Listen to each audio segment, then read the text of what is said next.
Morning arrived without ceremony, but something about it felt wrong from the very first breath of light.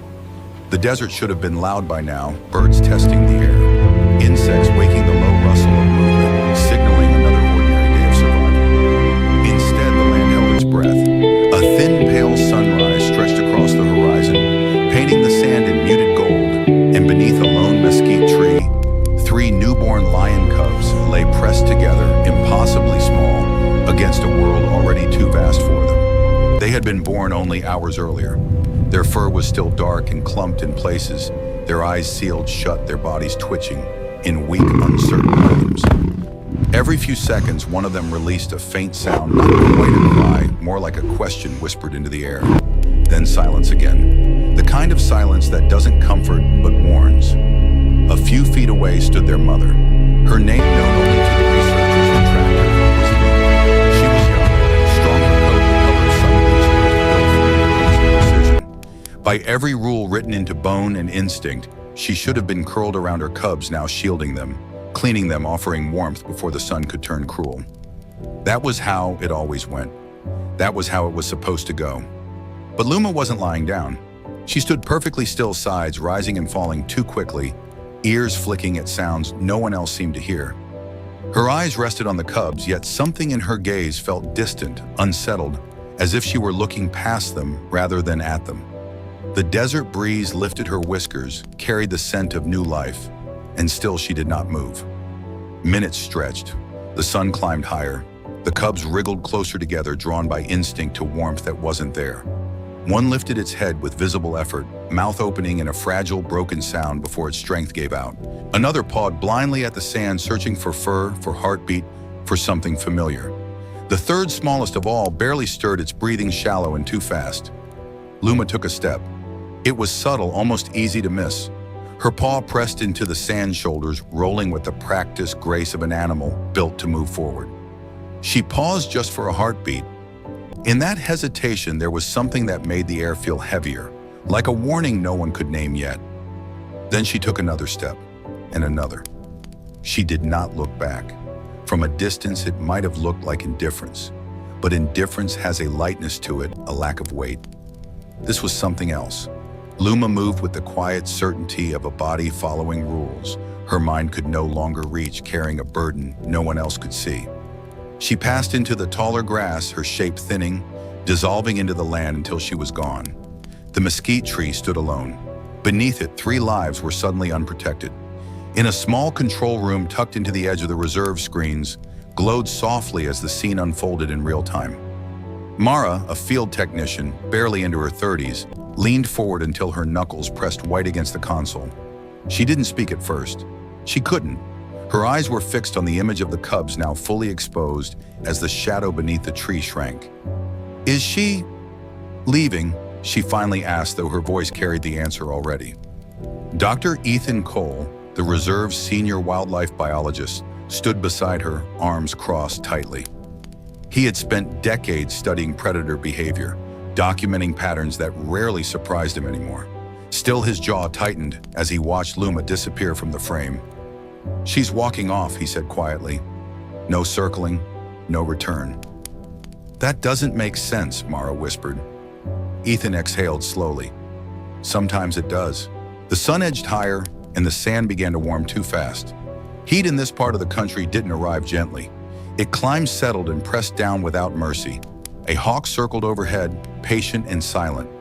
Somewhere beyond the ridge, movement shifted, other lives adjusting to the day. On the screen, the cubs' movements grew more frantic and more tired at the same time. One managed to crawl a few inches before collapsing. Another lifted its head, held it there as if sheer will might keep it up, then let it fall. The smallest cub shivered. Mara swallowed hard. "We can't just watch this." Ethan didn't answer right away. The reserve had been built on a simple, unforgiving principle: do not interfere. The wild was meant to remain wild. Intervention changed stories in ways no one could fully predict. But abandonment, this felt different. This felt like something breaking before it ever had a chance to form.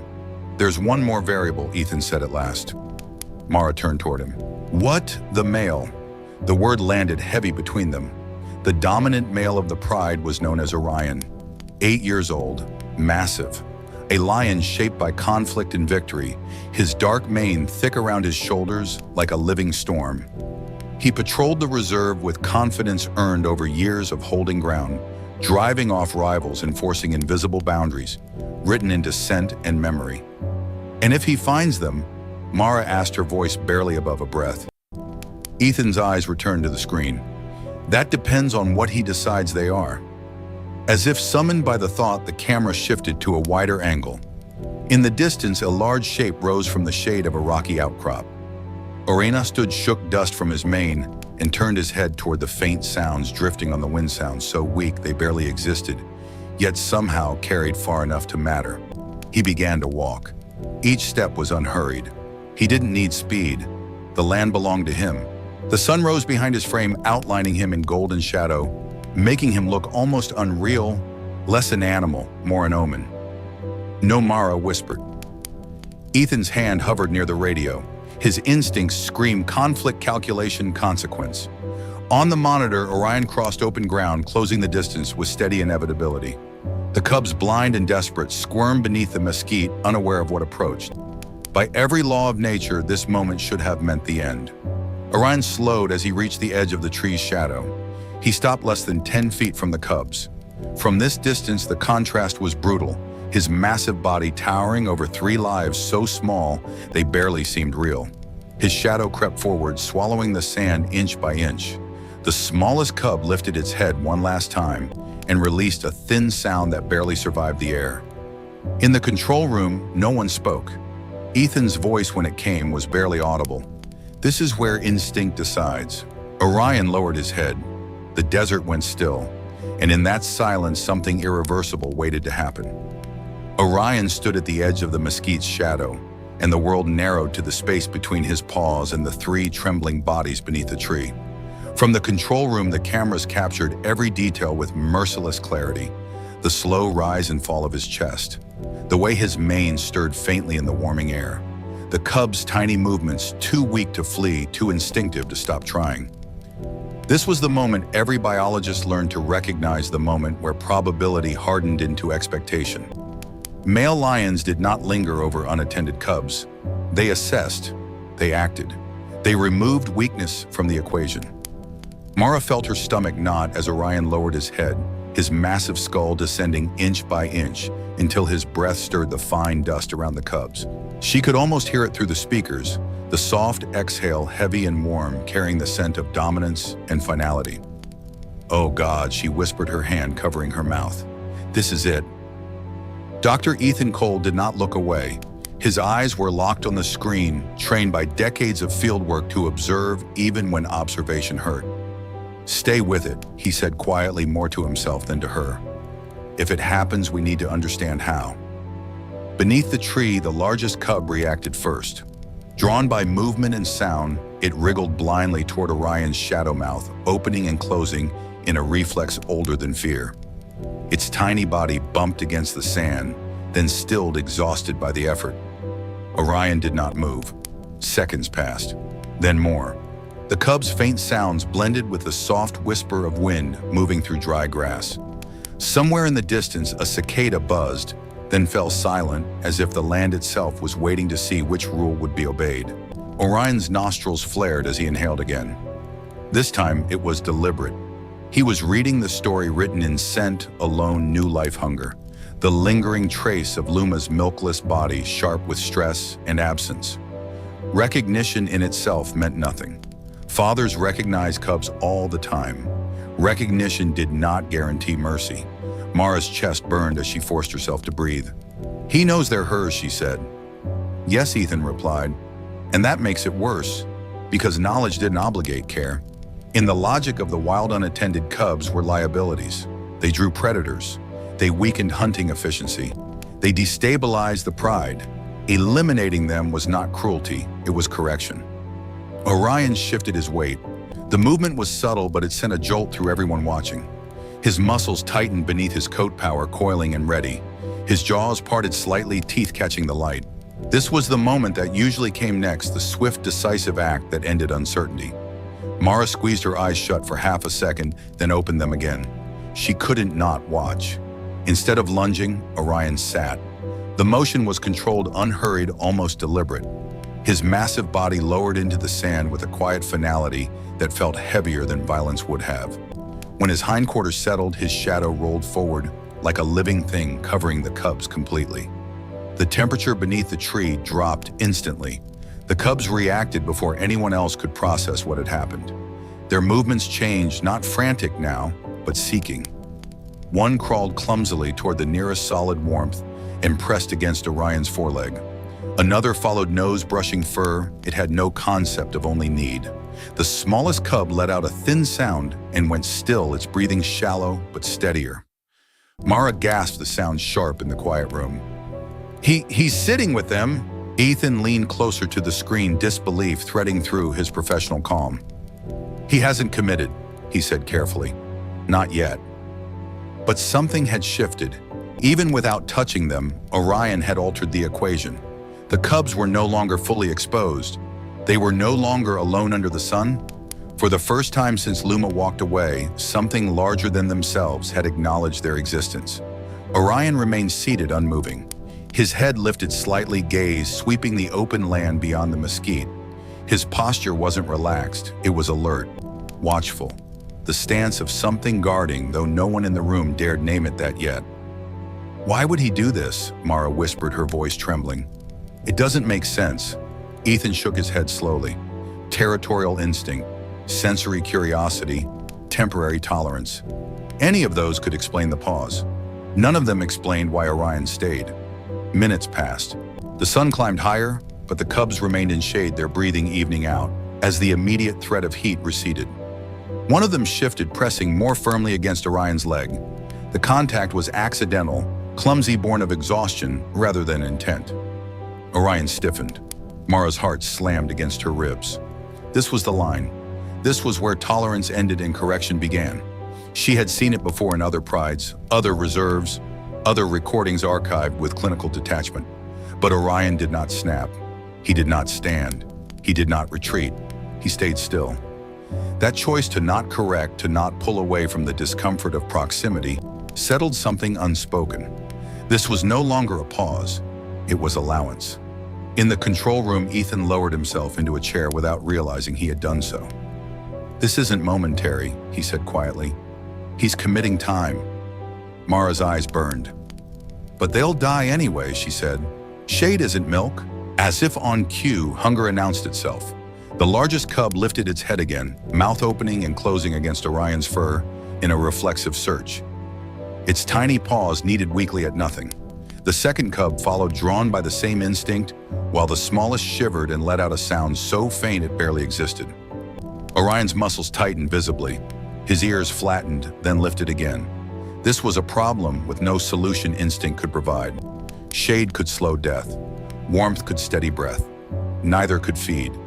For a moment that stretched unbearably long, Orion looked down at the cubs. His eyes moved from one to the next, measuring something no one else could see. The cubs pressed closer, blind faith wrapped in hunger. Mara whispered, "Please." Orion rose. Panic surged through the room. Ethan's hands clenched together, every instinct bracing for retreat, for abandonment, repeating itself in a different form. If he left now, the cubs would not last another hour. But Orion did not step away. He turned slightly, repositioning his body so his shadow blocked the sun at a sharper angle. Then he sat back down closer than before, forcing the cubs into deeper shade. The movement was deliberate, precise. It bought time. Only time.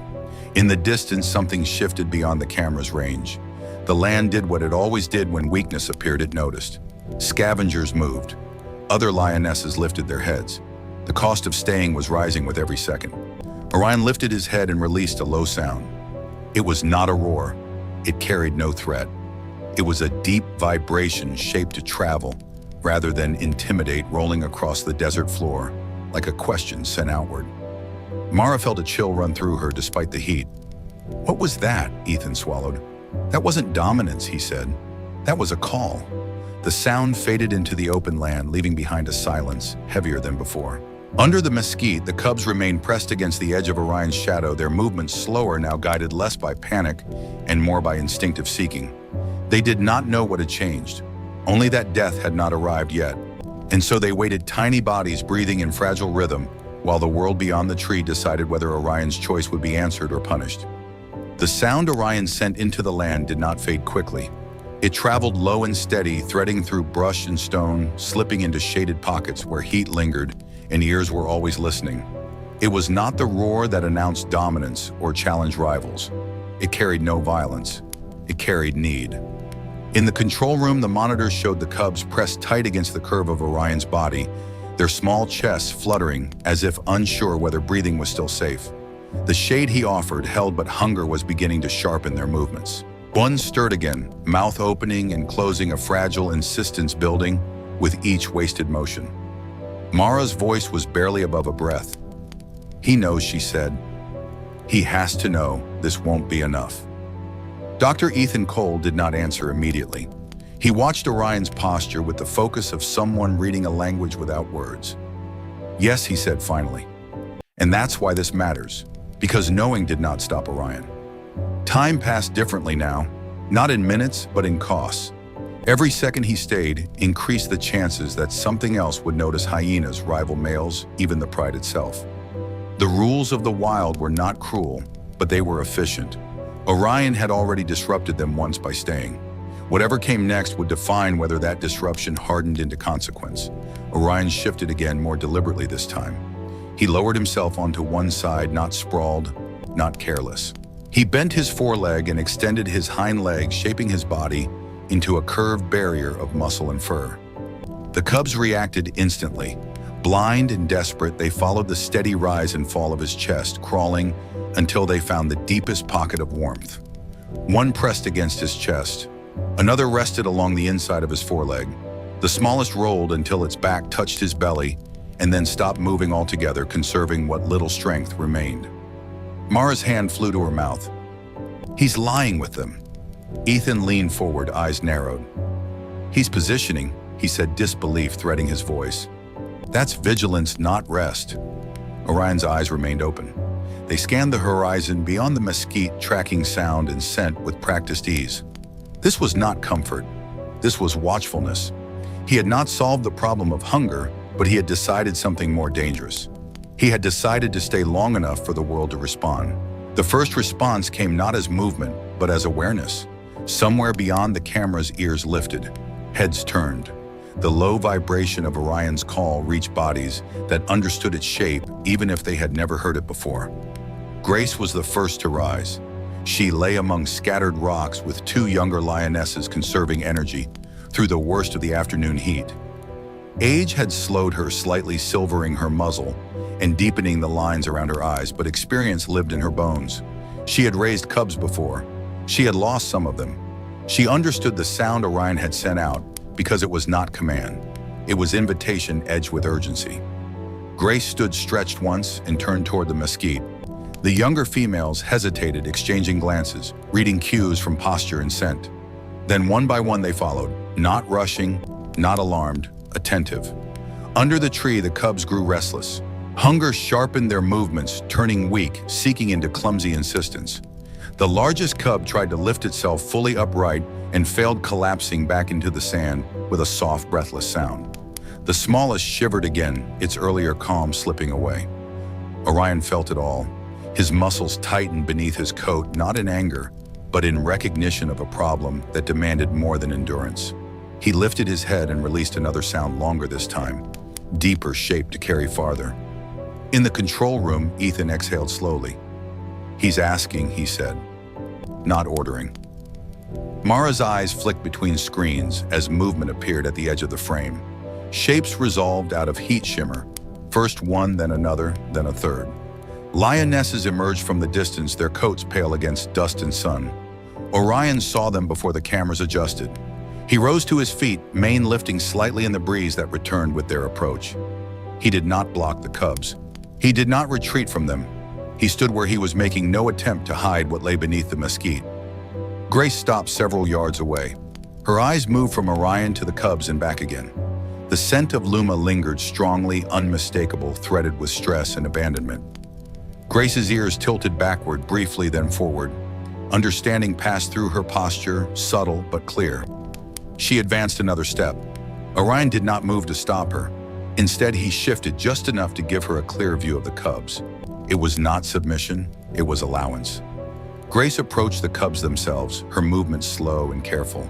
She bent her neck, examining them one by one, her nose brushing their fur lightly.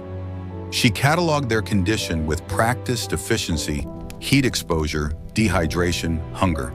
The cubs reacted instinctively to her scent. They stirred mouths, opening cries, gaining strength as the promise of nourishment registered before understanding could. Grace hesitated. This was the moment everything balanced on. Adoption among lionesses happened, but rarely. It depended on timing, health, and the invisible arithmetic of survival. Grace already carried responsibility. Accepting more mouths would cost her energy she could not easily spare. Orion stood over them, all silent and immovable. Grace made her decision. She lay down. The movement was unmistakable and deliberate. She positioned herself so her flank faced the cubs, her body forming a protective curve alongside Orion's. The cubs reacted immediately, crawling toward her with renewed urgency. One latched clumsily, then firmly. The second followed. The smallest took longer, but eventually found its way. Milk. Life surged back into them in small, desperate pulses. Their bodies relaxed as nourishment reached places warmth alone never could. Their cries softened into quiet sounds of effort and relief. Mara collapsed back into her chair, tears spilling freely now. She accepted them. Ethan closed his eyes briefly, the tension draining from his face. Yes, he said. She did. Orion remained standing for several seconds longer, watching closely. Only when the cubs' movement slowed and their bodies settled did he lower himself to the ground nearby. Not touching Grace, not crowding her, close enough to shield, far enough to give space. The crisis of the moment had passed. The cost of it had not. By staying, by calling the pride, by insisting on life where death would have been easier, Orion had altered the structure of his world. The cubs were no longer an anomaly. They were now part of the pride's responsibility, and responsibility in the wild always demanded payment. Orion lifted his head and scanned the horizon. The sun edged lower shadows, stretching long again. Evening would bring cooler air, and with it new dangers. Scavengers would test boundaries. Rivals would notice the shift. The cubs fed quietly, unaware that their survival had already rewritten rules that governed them. Grace remained alert even as the cubs slept, her ears pivoting constantly. She had given more than milk. She had given continuity. Orion did not rest. He positioned himself facing outward, body, a living boundary between what had been saved and what would come, looking to undo it.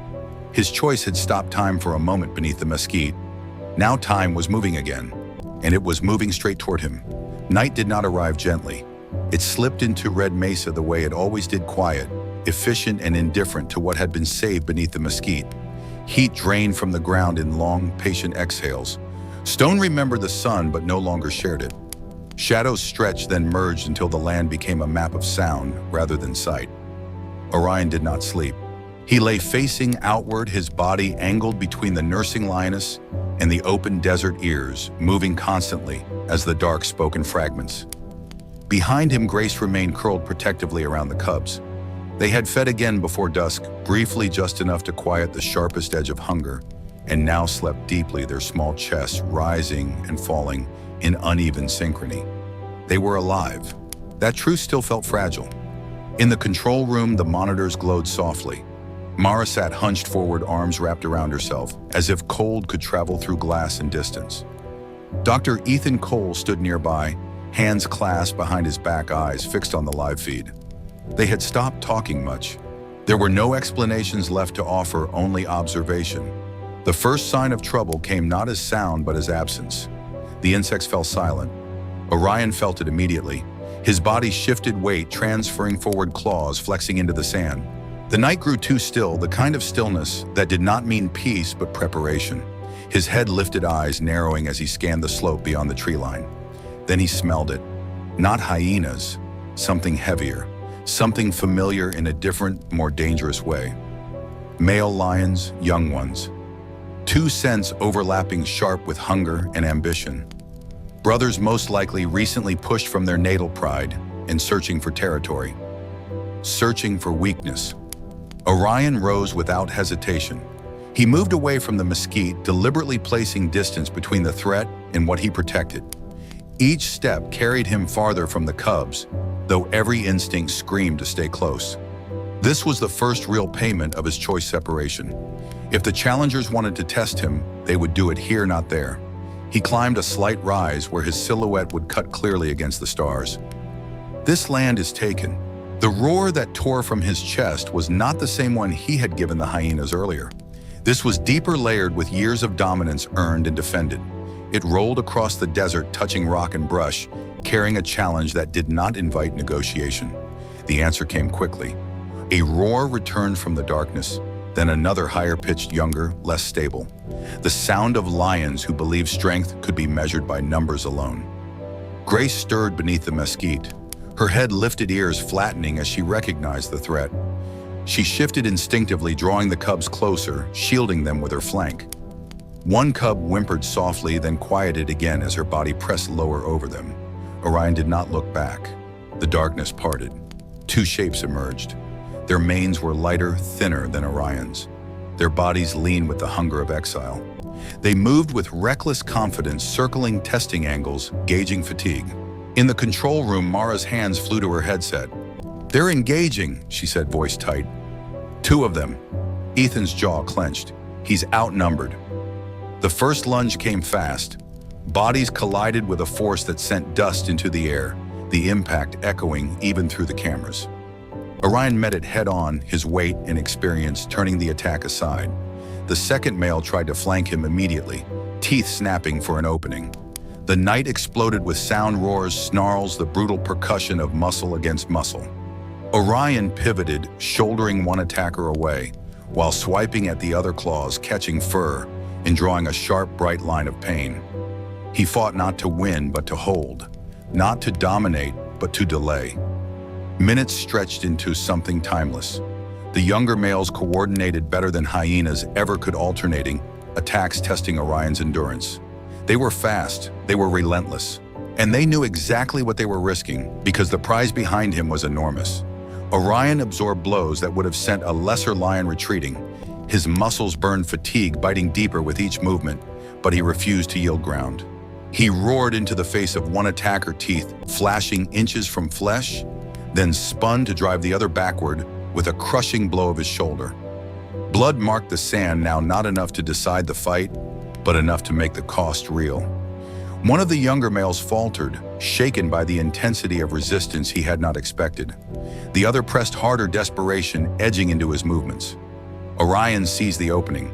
He lunged with everything he had, left jaws closing around the scruff of the larger brother's neck, not to kill, but to dominate. He held the grip just long enough for the message to land. Then he released him and stepped back. The brothers regrouped, panting, eyes-wide bodies marked by shallow but telling wounds. They could continue. They might even win eventually. But now they understood the price. They hesitated. Orion stood his ground, chest heaving, mane matted with dust and sweat, eyes burning with a resolve that did not waver. He did not advance. He did not retreat. He waited. Finally, the younger males backed away, slow and wary, never turning their backs fully as they melted into the darkness from which they had come. Only then did Orion allow his body to shake. The adrenaline drained fast, leaving behind pain that bloomed in his shoulders and flank. He stood still for several long seconds, forcing his breathing to steady, forcing his legs to hold. Then with measured steps, he turned and made his way back toward the mesquite. Grace saw him coming and lifted her head. Orion stopped several yards away and lowered himself to the ground, exhaustion finally breaking through his control. He did not collapse, but the effort to remain upright was visible now. Fresh marks scored his body, new scars layered over old ones. The cubs slept on, untouched by the violence that had raged so close to their fragile world. In the control room, Ethan exhaled slowly, hands braced against the edge of the desk. "That wasn't territorial aggression," he said quietly. Mara wiped her face with trembling fingers. "Then what was it?" Ethan's eyes stayed on Orion's battered form, lying awake beneath the stars, positioned once again between danger and life. That, he said, was defense with no exit strategy. The night reclaimed its quiet. Stars burned steadily above, indifferent and eternal. Orion did not sleep. Not yet. His body hurt. His future was uncertain. But behind him, the cubs breathed small and steady. The price had arrived. And this was only the first installment. Morning did not announce his absence with drama. It arrived the way it always had at Red Mesa, quietly thinning the darkness until shapes returned one by one. The mesquite's crooked branches, the pale stretch of sand, the shallow impressions left by a night of vigilance and bloodless violence. Cool air lingered close to the ground, carrying the faint metallic scent of effort and old wounds. Orion was gone. There was no roar fading into the distance, no sign of struggle, no body where he had stood between danger and life. The land felt different immediately, not wrong, not broken, but altered, like a sentence that had lost its final word. Grace was the first to notice. She lifted her head slowly, ears pivoting, reading the air the way she had learned to read seasons. She stood stretched once and scanned the open ground. Orion's scent no longer anchored the space beyond the mesquite. She did not call out. She did not search far. Some absences announced themselves without needing confirmation. The cubs stirred beneath her, stronger now than they had been days before. Their eyes were open, still soft and unsure. Their legs steadier with each attempt to stand. One of them wobbled toward the edge of the shade, paused, then turned back when Orion's body was not there to block the sun. Grace shifted her weight, creating shadow where he once had. It was not the same, but it was enough. In the control room, Mara stared at the feet in silence. She had not slept. Neither had Dr. Ethan Cole. They had tracked Orion's movement through faint prints leading south, a line that grew thinner until it vanished into hard ground. The desert kept its secrets well. He chose when to leave. Ethan said finally, not as reassurance, but as recognition. Mara nodded. He always did. Days passed and the shape of the pride adjusted without ceremony. Grace took on more responsibility, her movements slower, but precise, her authority unquestioned. Other lionesses shortened their hunts, coordinated rest more carefully. Where Orion had once intercepted threats, they formed layers, instead positions, shifting watchfulness shared. The cubs learned quickly. They learned where safety gathered now. They learned the low warning sound Grace made when the wind carried unfamiliar scents. They learned the boundaries of the mesquite's shade and the rhythm of the pride's movement. But there were moments, quiet ones, when their bodies searched for something that was no longer there. On the third evening after Orion's disappearance, a distant hyena laugh carried across the cooling air. It was far enough to be only a suggestion, but sharp enough to freeze small hearts. One cub darted instinctively toward Grace. Another followed. The smallest did something different. It ran toward the open space where Orion had always stood. It stopped there, confused head tilting, as if the land itself had failed to answer. Grace rose instantly and moved, placing her body between the sound and the cub, guiding it back without force. The cub pressed against her flank, trembling, then settled. From the control room, Mara swallowed hard. "They still remember where he was," she whispered. "Yes," Ethan said, "and they'll remember why." Weeks folded into one another. The cubs grew. Their play turned rougher, their confidence louder.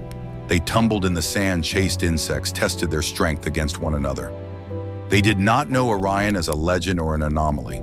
They knew him as presence, something that had shaped the space around them before they had words for fear. And that presence did not vanish with his body. One afternoon, as heat shimmered above the ground, a young male from the outer edges of the reserve skirted too close. He did not roar. He did not challenge openly. He tested the way ambition always does. Grace noticed first. So did one of the cubs. The cub froze mid-step, ears, flattening eyes fixed on the movement beyond the brush. Instead of scattering, it turned and pressed itself against the nearest adult female. The others followed, clustering tight without instruction. Ethan leaned closer to the monitor. "That response," he murmured. "That's learned." Mara watched the small bodies gather, forming a shape that mirrored nights they could not possibly remember. "He taught them, without staying," she said. The young male lingered for a moment, reading the posture of the pride, then moved on.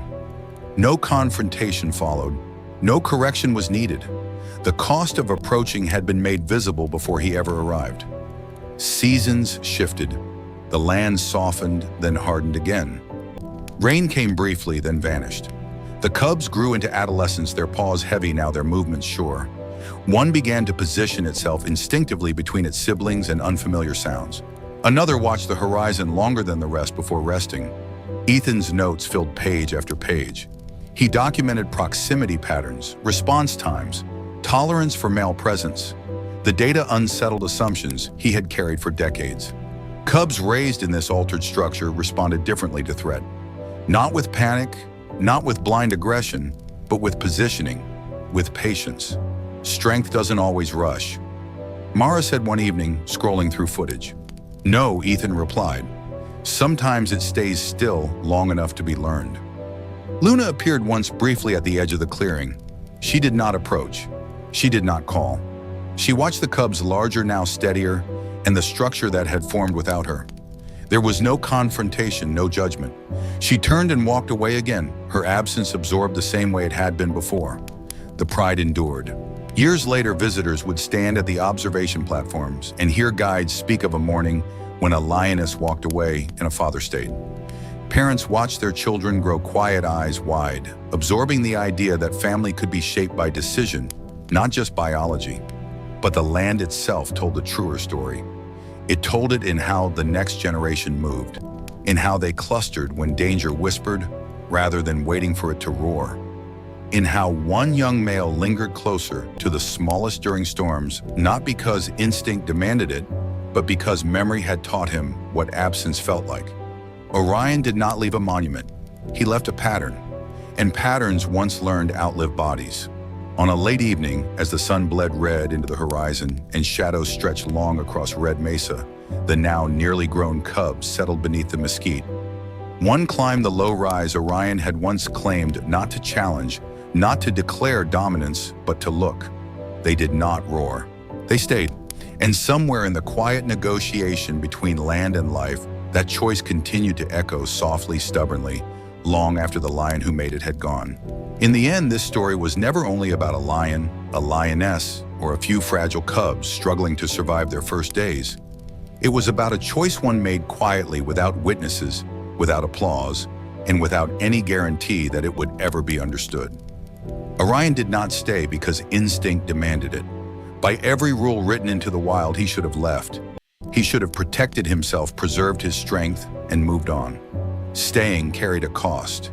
It exposed him to danger, weakened his position, and ultimately took him away from the life he could have continued elsewhere.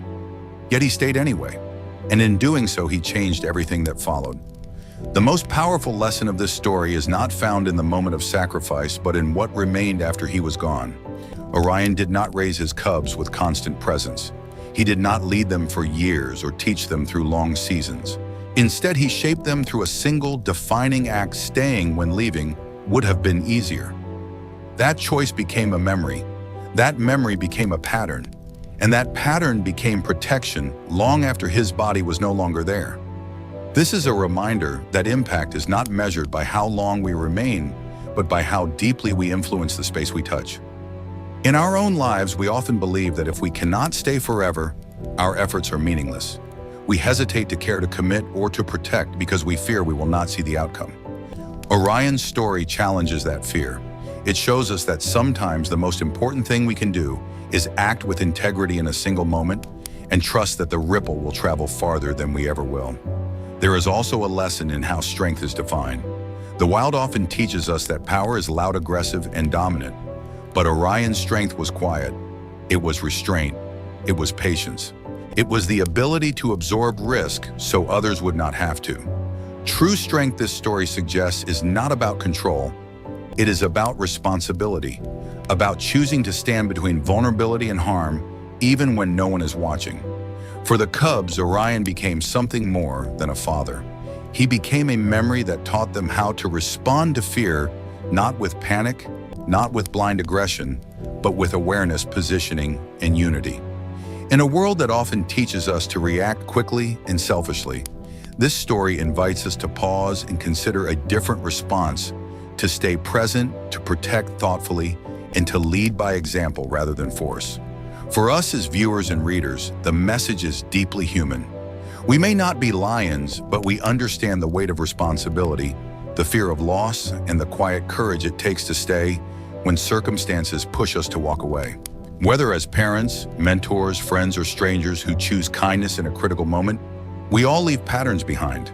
The question is not whether we will leave something, but what kind of pattern it will be. Orion's legacy was not carved into stone or remembered through triumph. It lived on through behavior, through choices made by others who never fully understood why they acted the way they did, only that it felt right. And perhaps that is the most hopeful truth of all, that love, responsibility, and courage do not disappear when we do. They remain quietly shaping the future. If this story moved you, inspired you, or made you see strength and compassion in a new light, please consider supporting the channel. Like the video, share it with someone who needs a reminder that small choices can leave lasting legacies, and subscribe to help us continue bringing you meaningful, heartfelt stories like this one. Your support gives us the motivation to keep telling stories that matter, stories that remind us all that sometimes staying changes everything.